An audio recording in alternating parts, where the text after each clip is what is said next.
turned her off. But a masculine strut like this guy, it revved all her engines. Her sister used to tell her she should just check a man's teeth as if he was a horse if she was that into a guy's walk. Lissa used to tell her to shut up. Of course, if she could talk to her sister one more time, she certainly wouldn't be saying shut up. At that memory, Lissa squeezed her eyes shut. Her arousal effectively doused as a wave of grief passed over her like it always did when she thought of her sister. She took a couple of calming breaths and then opened her eyes to see the man opening up the front door of Gamers. It would be just her luck if he was the less-than-punctual Ethan Talley. She turned from the window and clutched her camera, the grip familiar and comforting, as loud footsteps came closer to the conference room. Grant's head went up at the sound, and he smiled. "Ah, Ethan's here." Lissa sucked in a breath as a shadow crossed the threshold, because yes, he certainly was. He stood in the doorway of the conference room, his hands hanging loosely at his sides, his feet braced apart in their polished black shoes. His sunglasses were in his right hand, his ice-blue eyes surveying the room in a sweep until they finally landed on her.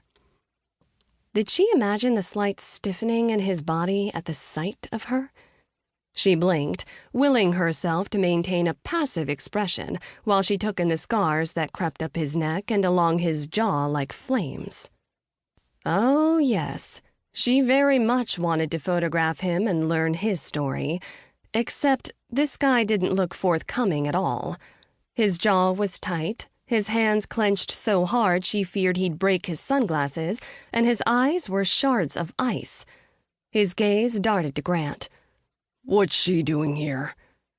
Lissa jolted, every instinct screaming at her to tell this prick to go to hell, talking about her like she wasn't in the room.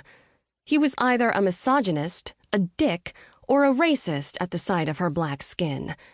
Why hadn't Chad warned her? Grant held up a hand. "Now, Ethan, this is good publicity for us. They want to take our picture for—" "No picture," Ethan growled. There was really no other way to describe it. He growled.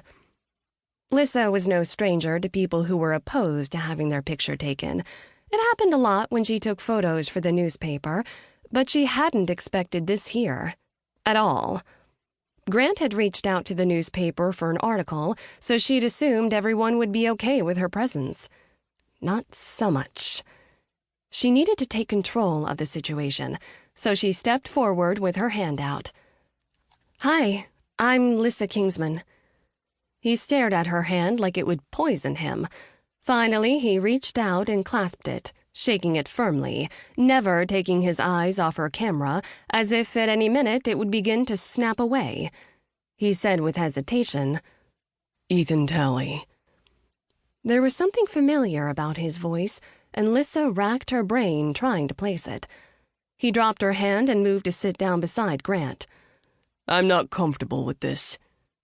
"Ethan," Grant said, clapping him on the shoulder, "let's just talk to the reporter first, and then we'll deal with the picture thing, okay?" Ethan nodded with a jerk of his chin. Lissa stepped back, wishing she could blend into the walls behind her, because Ethan was still watching her, like she was going to steal something from him. Like his picture. Okay. Forget considering him for her project. This was like dealing with a startled deer. She shoved her hands into her pockets so they weren't anywhere near the shutter button. He relaxed a fraction, but still kept her in his line of sight. Apparently, Stephen had done some of the interview over the phone and was now asking some follow-up questions. Lissa concentrated on Ethan's deep voice, which lost some tension as he talked about Gamers, and something about finding a personality to be the face of the company on social media sites like YouTube. Wait a second. Just like that, Ethan's identity hit her like a brick to the chest. He was Erad, the video game commenter her younger brother had listened to nonstop as a teenager. Erad had made millions recording himself playing video games and putting the videos up on YouTube. His good looks and charming person